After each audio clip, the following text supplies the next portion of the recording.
Programang ito ay rated SPG. Striktong patnubay at gabay ng magulang ang kailangan. Maaaring may masiselang tema, lengguwahe, karahasan, sexual, horror o droga na hindi angkop sa mga bata.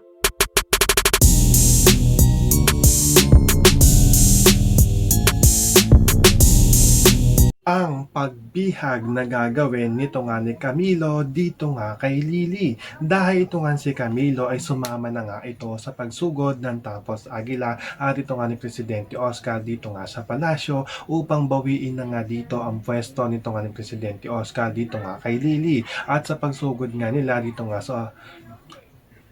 sa palasyo ay agad-agad nga ditong sinugod dito nga ni Camilo ito nga si Lily upang tutukan nga ito ng baril dahil gusto nga dito nito nga ni Camilo na ilabas na nga dito nito nga ni Lily ito nga daw kanyang mag-ina. Kaya nga ito nga si Lily sa sobrang takot nga nito ay napag-utos nga niya dito nga kay Agustus na tawagan nga daw dito ito nga daw kanilang mga tauhan na palayain na nga daw dito ito nga daw mag-ina nito nga daw ni Camilo. Kaya nga ito nga si Camilo ay masayang-masaya nga dito sa kanyang narinig na balita sa pagpapalaya nga nito nga ni Lily dito nga daw sa kanyang mag-ina. So ito naman si Presidente Oscar habang taban-taban nga dito nito nga ni Camilo ito nga si Lily ay dito na nga magsasalita ito nga si Presidente Oscar at paaalisin na nga niya ito nga si Lily at magbabayad nga daw ito dito nga daw sa kanyang mga kasalanan. So pakakaabangan nga natin dito ang pagbihag dito nga ni Camilo dito nga kay Lily at ang pagpapalayas nga dito ni Presidente Oscar dito nga kay Lily. Yan ang ating mga pakakatutukan at pakakaabangan dito nga lang sa FPJ San Provinciano.